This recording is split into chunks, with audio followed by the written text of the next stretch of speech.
estamos aqui, inauguração do novo espaço do podcast. O nosso Cast Zoom hoje traz uma pessoa muito querida e muito especial, a Letícia Armelin, que há muito tempo trabalhou conosco aqui no Instituto Zoom, também no Aproximar. Então, seja bem-vinda, Letícia. Obrigada. É um prazer receber aqui em mais um episódio do Cast Zoom. Letícia, fala um pouquinho de você, para a gente conhecer um pouquinho quem é a Letícia Armelin, não a Letícia profissional, a Letícia Armelin. Obrigada, Gil. Obrigada pelo convite. Meu nome é Letícia Armelin, eu sou psicóloga e neuropsicóloga, mas para além de consultora, eu também sou casada. Atualmente eu não tenho filhos, tenho 2 cachorrinhos. Gosto muito de estudar. Eu falo que a gente separa aí as vidas, né? Mas o papel e o funcionamento no dia a dia é quase que único, é tudo muito ligadinho. Certo. A Letícia, ela trabalhou com nós aqui no Instituto Zoom em várias funções, né? Então, ela trabalhou um pouquinho como auxiliar, como estagiária de psicologia. Fala um pouquinho, Letícia, da sua trajetória no Instituto Zoom. Tá. Então, eu entrei na faculdade, né? Naquele momento eu não estava nem no período de estágios obrigatórios. Então, quando eu busquei, eu entrei como voluntária, né? Como estagiária em psicologia e com os pequenininhos, né? Então, ainda estava na intervenção de primeira infância, numa estimulação essencial. E depois, posteriormente, quando eu comecei os estágios da faculdade obrigatória, eu fui para Sorocaba, saí naquele período do Zoom e retornei em 2020, quando abriu a escola, entrei como auxiliar de classe da Verusca, né, já aqui na escola, já na Aproximar. E aí, depois disso, eu fui graduando, né, sou criança de Zoom e fui graduando. Então, saí de auxiliar, entrei como psicóloga para os atendimentos dos alunos do Aproximar. Depois eu fui para o consultório clínico, de modo geral, do Instituto Zoom. Entrei na parte de avaliação de emenda e aí assim a gente foi construindo outros projetos, né? Nós tivemos o projeto dos adultos também e, enfim, foi isso, né? Então, as avaliações e de intervenção para adultos, né? Sim, sim. Então foi uma trajetória bem longa e assim de conhecimento, porque assim, uma das coisas que eu admiro muito na Letícia é porque ela é muito estudiosa, né? Ela é uma pessoa que gosta de novos desafios. Então, assim, uma pessoa que estuda, tem aquela imersão no trabalho, se dedica, só pode ter uma trajetória assim de sucesso maravilhosa. Então, é por isso que hoje você é uma neuropsicóloga, assim, renomada, muitas escolas a procurando, particulares, né? Ela tem o consultório dela. Então, fala um pouquinho desse desejo da área da neuropsicologia. O que ela difere da psicologia, da neuropsicologia? Também é impossível não falar do Instituto nesse trajeto, né? Porque quando eu entrei como auxiliar de classe, também era um projeto muito novo no Instituto, a escola, né? Sim. Que tinha acabado de inaugurar. Quando a gente estava com o auxiliar e participando ali do plano terapêutico das crianças e de todas as intervenções, a gente começou a ver o que geralmente na escola regular é muito difícil se ter uma atenção especial, que é o cognitivo dentro do espectro autista, né? Sim. Que hoje a gente tem muitas interfaces, a gente fala constantemente sobre isso, mas é muito mais complexo, né, do que a gente vê, por exemplo, na faculdade. Então, quando eu saí da faculdade e entrei como auxiliar, de imediato eu já senti a necessidade de fazer um aprofundamento e ter um conhecimento maior. E o que difere a neuropsicologia da psicologia clínica é exatamente isso, o cognitivo, né? Porque a avaliação neuropsicológica, a intervenção neuropsicológica, ela vem para atuar no cognitivo do paciente. No espectro autista, é claro que a gente tem uma complexidade um pouco maior, sobretudo em função executiva, mas quando eu ingressei inicialmente foi por conta dessa necessidade também aqui da escola e das dificuldades que a gente estava tendo ali no começo, do cognitivo, como construir esse plano terapêutico, né? Como a gente olhava para a singularidade da criança, mas também respeitando esse cognitivo que dentro do espectro também tem muitas variações, né? E aí depois a gente foi construindo, sai um pouquinho dessa parte clínica e de consultório, que vê somente emocional e comportamental, e a gente faz esse complemento, né? Esse raciocínio clínico do cognitivo do paciente. Então acho que hoje a principal diferença E as idades, por exemplo, de 2 anos, 3 anos, a partir de que idade que você pode fazer uma avaliação neuropsicológica? A gente hoje, de uma forma fidedigna, com testes padronizados, até tem testagens a partir de 2 anos e meio. É ainda um público mais restrito, né? Porque ainda é um cérebro que está em formação, é um cérebro que está em desenvolvimento. A gente fala que a partir dos 6 anos, até por conta do teste, que é o padrão ouro, que é o VISC, a gente tem uma amplitude maior de teste. A gente consegue, sim, fazer em pré-escolares, né? Que a gente denomina dessa forma, que são os menores, mas acaba sendo uma avaliação mais ecológica, né? Aquela avaliação mais clínica, com escalas de rastreio, né? Não tão psicométrico que nem a avaliação neuropsicológica tende a proporcionar. Sim. E agora, na neuropsicologia, quantas sessões precisa? Tem algo fechado? Por exemplo, 5 sessões para fazer uma avaliação, só para o público entender um pouquinho, né? O que seria uma avaliação neuropsicológica? Quanto tempo precisa? Isso. Na avaliação neuropsicológica, sim, né? Diferente da psicoterapia, que se estende por muito tempo. A avaliação não. A avaliação ela tem começo, meio e fim.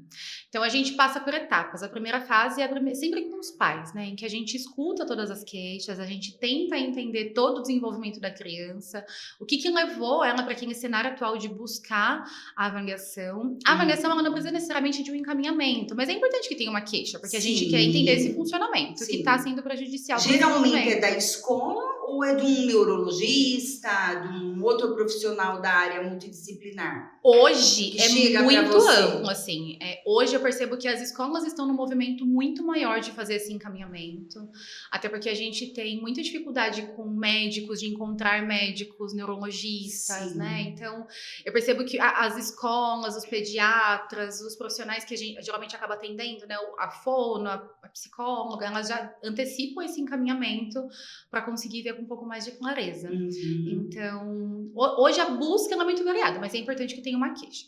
Então, a gente começa a avaliação com essa anamnese, né, que a gente fala, conversa com os pais. Com a família. Isso. Aí depois a gente passa por um processo que pode levar, em média, de 4 a 6 encontros. Tudo depende do desempenho da criança. Então, se a criança rende comigo ali 1 hora, a gente necessariamente não precisa de tantos encontros.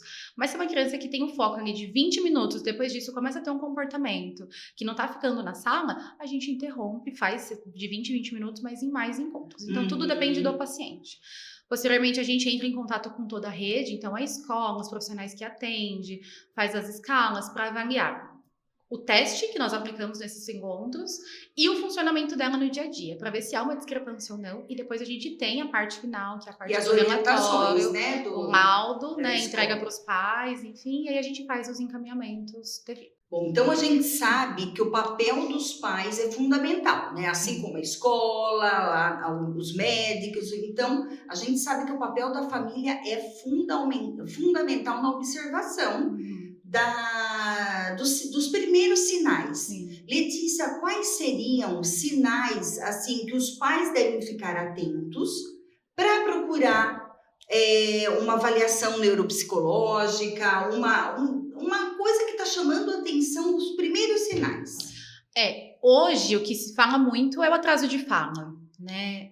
O atraso de fala, a gente tem muito atraso motor também, só que a gente também precisa fazer acompanhamento com os pais, porque eles nem sempre têm esse conhecimento técnico de qual é o tempo exato de cada um. E hoje se tem uma discussão muito grande, será que cada criança tem seu tempo? Mas tá no ritmo dele, mas é normal, né? E não. Esperar mais um pouquinho. E todo cuidado, né, hoje, sobretudo com o uso excessivo de tela, tem um impacto muito importante no desenvolvimento infantil, a gente precisa olhar com atenção. Porque o nosso cérebro tem janelas de desenvolvimento, né? E à medida que isso vai se fechando, a gente também vai reduzindo a possibilidade de novas conexões de forma mais rápidas, né? Então, eu falo assim que mediante a qualquer dúvida busque o mínimo de orientação possível, né? Hoje Sim. a gente tem as Então, redes sociais a que fala, facilita. a questão motora. Sim. O brincar da criança também é muito importante a gente avaliar, né? O brincar ele desenvolve a questão emocional, desenvolve comportamento, enfim. E desde pequenininho a gente já consegue observar. Então, a forma como aquela criança brinca, se ela tá ali no mundo imaginativo, se ela tem uma criatividade, se ela tá pegando o carrinho e tá subindo parede, né? Enfim, que é um movimento natural de criança. Ou não, se aquela criança tá só com um brinquedinho ali, se ela tá dando uma função mais ainda empobrecida, se ela tá precisando de suporte, se ela divide esse brinquedo, enfim, né? E hoje fala-se muito em estimulação precoce. Sim. Né? O que seria essa estimulação precoce? Essa intervenção, já no comecinho da vida, onde a gente já inicia as intervenções, quando a gente percebe uma dificuldade, para que essa criança consiga se desenvolver. Hoje a gente tem a neuroplasticidade, que a gente já sabe que não para, né, nos 12 anos, ela acompanha a gente ao longo da vida. Se hoje a gente vai começar a fazer um curso de alemão, a gente consegue devido à neuroplasticidade, mas não com tanta facilidade que nem uma criança que está nessa janela de desenvolvimento, nessa janela de aprendizagem. Então, quando a gente fala de intervenção precoce, é exatamente porque ela está num tempo ali, o cérebro dela está num período de maturidade para receber os estímulos e fazer novas conexões. Né? Então, quanto mais cedo a gente entra com a estimulação precoce, com a intervenção, com a fono, no caso de atraso de fala, com o psicólogo, enfim, a gente consegue fazer novas conexões para que esse cognitivo não tenha uma defasagem, né? Um atraso maior no seu desenvolvimento. Sim.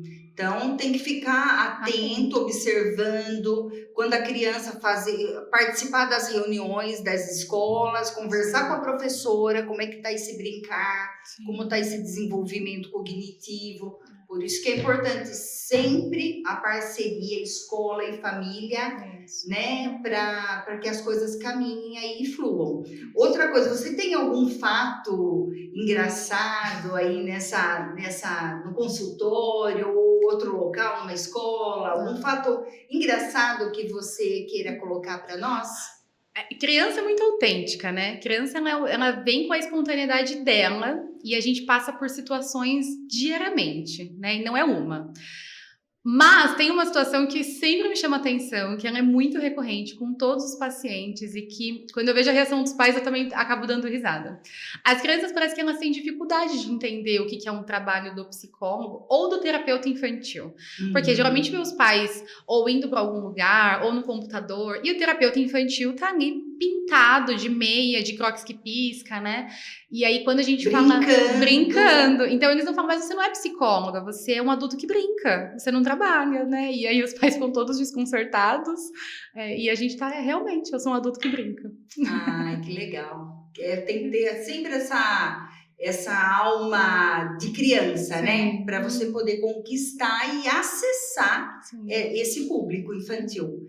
Então, hoje, o seu maior carro-chefe são as avaliações neuropsicológicas. Isso. Você tem ainda pacientes assim clínicos, né? Tenho. Hoje, a minha maior demanda e a busca é para avaliação. Eu tenho, sim, na agenda alguns horários para pacientes de psicoterapia, mas também pensando em um público que precisa da estimulação cognitiva, né? Então, que precisa ter esse olhar um pouco mais atento, que não é só uma demanda emocional ou não. Que é onde a gente faz os treinamentos. Então, por exemplo, tem um paciente que tem o diagnóstico transtorno de déficit de atenção e hiperatividade, e a gente entra com treinamento atencional, treinamento de controle inibitório, enfim, né? E aí cada paciente na sua singularidade. Certo, Letícia, é uma área do conhecimento do cérebro, é uma área muito fantástica, né? É algo que, assim, eu acho muito interessante as famílias estarem procurando, né? Sim. Elas estarem tendo um olhar diferente para os filhos, né? A família que não é encaminhada, tá vendo que o filho tem alguma dificuldade, não sabe e vai buscar ajuda, coisa que anteriormente isso não acontecia, né? Por isso que até vem aumentando o número dos diagnósticos, né? A prevalência, porque as pessoas estão se informando, estão conhecendo, então estão observando que tem características diferentes, no caso do TEA, né? Então estão indo atrás de diagnóstico. Isso. Às vezes pela dificuldade em si da criança, né? Acho que hoje se fala muito mais. A gente fala, assim, de diagnóstico. Mas quando o paciente vem para avaliação, isso é uma coisa importante que a gente sempre pontua para os pais. A gente faz a avaliação. E o objetivo da avaliação não é definir o diagnóstico, é definir o mapeamento do funcionamento cerebral daquela criança. Se isso vai se enquadrar em um diagnóstico ou não, isso é um assunto, acho que para depois mesmo, né? Primeiro a gente tenta entender as dificuldades, a gente vê quais são as facilidades e as coisas boas que essa criança tem, para a gente conseguir intervir naquilo que está gerando dificuldade, né? Então eu acho que hoje tem muita busca, muita procura, porque eu acho que as coisas têm ficado mais flexibilizadas, né? Eu acho que hoje a gente sai um pouco daquele contexto de diagnóstico não é mais rótulo, não é só mais isso, exatamente. né? E as pessoas, elas têm tomado essa consciência, né? Para além do diagnóstico, para além da dificuldade, o que eu vou fazer com isso, né? Então, acho que hoje os pais, eles têm se permitido entrar em contato com isso. E conhecendo um pouco de você, eu sei que você tem todo um jeito com as crianças, né? Então, assim, quem acompanha seu Instagram, vê que você brinca, você coloca uma roupinha diferente, você cria todo um cenário. Como que é a sua relação, assim? Você com o público mais infantil, mais adolescente? Tem algum público que você fala, não, eu não atendo adultos? Como é? Eu sei que você fez um trabalho maravilhoso com os adultos. Eu queria até que você falasse um pouquinho sobre esse trabalho do autista adulto. Hoje no consultório para psicoterapia e para intervenção, o meu foco é exclusivamente crianças. Então, porque eu acho que demanda um tempo, demanda muito estudo, muita técnica, né? E muita humanidade também, que é o que vocês acabam vendo das roupas diferentes, o manejo, né? Isso. E a gente tem que viver isso junto com a criança. Adulto, eu só faço somente avaliação, porque é o meu campo também de domínio, que eu me sinto aparada para isso. Eu não descarto atender adulto, né? Como você falou, eu já atendi adulto, mas eu também estava dentro ali de um conhecimento técnico que talvez eu poderia dar esse suporte para eles, né? Hoje no consultório, as demandas, elas acabam ficando um pouco mais abertas, né? Então, hoje eu acabo voltando mais para desenvolvimento infantil, porque é o que eu tenho o conhecimento técnico nesse momento, né? Que eu me sinto segura para atender. Mas a avaliação não, a avaliação eu faço em adultos também, mas a intervenção geralmente eu faço encaminhamentos aí para colegas de trabalho. E o grupo, né, de adultos aqui no Instituto Zoom também foi dentro desse nicho, né, eram adultos que tiveram seus diagnósticos tardios, era um grupinho também de nível Suporte 1, que tinha ali uma rotina mais estruturada, mas que tinha ali as suas dificuldades, né, dentro desse campo, né. Eles trabalhavam as habilidades sociais. E eles trabalhavam isso, eles estavam ali fazendo treinamento de habilidades sociais, né? Que assim que eu saí da especialização do espectro autista, a gente já começou esse curso também.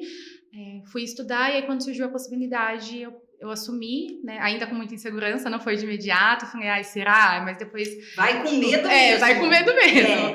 Mas depois a gente deu início e o grupinho foi e se mantém, né? Até hoje. Sim. Que é um deram trabalho continuidade aí ao legado aí do trabalho realizado. Então, assim, eu acho de suma importância, né? Porque alguém precisa ouvir, conversar, eles precisam vivenciar outras situações, né? E esse grupinho específico, eu lembro que a demanda principal era que eles queriam ter amigos e amigos que entendessem o que eles passassem no dia a dia, né? Porque eles tinham ali o diagnóstico, eles faziam acompanhamento no instituto com a psiquiatra, com a psicóloga de forma individualizada, mas não tinha essa interação que acabava sendo a maior dificuldade mesmo, né?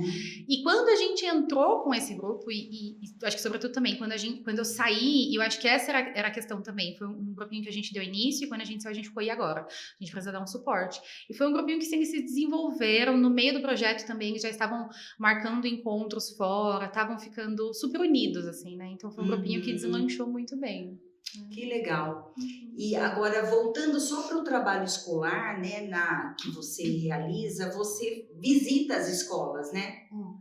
E, assim, hoje mudou muito, porque antes, assim, para você, as escolas receberem um profissional, né, um psicólogo, era mais difícil, né? Tinha-se um bloqueio. Agora, hoje em dia, você encontra ainda isso? Hoje está mais aberto, assim, para realmente fazer uma parceria em prol dessa criança, desse adolescente? Não, hoje está muito mais aberto, né? A gente ainda encontra muitas dificuldades, né? Então, às vezes a escola terceirizando a responsabilidade somente para a família, né? Ou somente para a criança, ou somente até para o consultório, né? Mas não tem como a gente falar que hoje a disponibilidade de 90% das escolas é de ter uma construção junta, né? Conjunta, na verdade. Até porque a dificuldade da criança geralmente só surge na escola ou na casa, né? O consultório, às vezes, é um ambiente controlado, é um ambiente seguro, né? Então, a criança tá, ali naquele contexto, numa zona de conforto também, né? E de muito acolhimento. E aí, na escola, que é a maior demanda social, e aí eu percebo que também é a dificuldade dos professores, dos coordenadores, né? Então, eu percebo que quando a gente entra hoje na escola, eu acho que eu não percebo que é num contexto de que a gente está invadindo uma área. Eu acho que hoje é muito numa abertura de construir juntos. Isso, exatamente. Mas ainda tem as dificuldades, né? Mas muita coisa vai mudar, né? A gente tem que acreditar nisso. Muita coisa já evoluiu. E a tendência é que as coisas melhorem, né? Sim, é isso mesmo. E trabalhando com profissionais assim, né, Letícia? Como você, fica muito fácil, porque você tem uma abertura muito grande, né? Então, e um conhecimento gigantesco. Letícia, eu gostaria que você deixasse uma mensagem para o público que está nos assistindo, né, a respeito da neurodiversidade, né, alguma mensagem, alguma coisa que venha dentro do seu coração. Tem uma coisa que sempre me toca muito, né, e eu acho que esse é o que me motiva muito. O processo de avaliação, o processo de investigação é intenso, né? É um processo pesado. A gente está lidando com incerto, a gente está lidando com dúvida.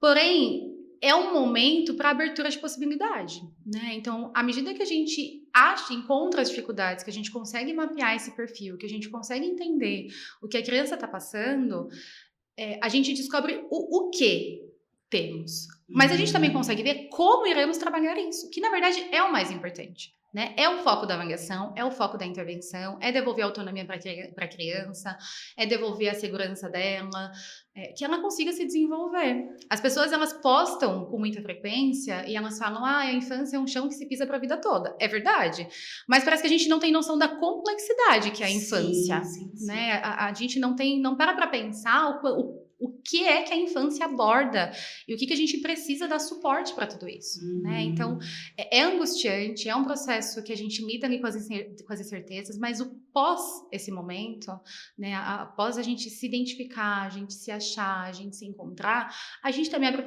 possibilidade para fazer tudo diferente, né? Isso é inclusão de fato, né? Vamos brindar a inclusão e pessoas assim, abertas, esclarecidas e que vão atrás e fazem a diferença. Quem quiser te encontrar, Letícia, passa o seu endereço, o seu Instagram, onde podemos encontrar a Letícia Melli. Hoje meu consultório fica localizado na cidade de Salto, na rua 7 de setembro, número 20, mas também a gente tem a possibilidade de acessar via o Instagram e as redes sociais para a gente estar combinando certinho. Tá joia, Letícia, foi um prazer receber você, que Deus abençoe. E eu sei também que você toca tamborim? Tamborim, timbal. Ai, meu Deus, é uma menina, é uma menina assim, multifuncional, multitarefas. Certo? Obrigada, Letícia. Gil. Fica com Deus, viu? Foi um prazer receber você. Obrigada.